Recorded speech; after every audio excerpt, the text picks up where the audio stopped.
أولم يروا كيف يبدئ الله الخلق ثم يعيده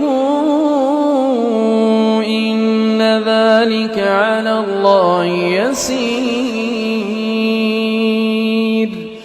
قل سيروا في الأرض فانظروا كيف بدأ الخلق ثم الله ينشئ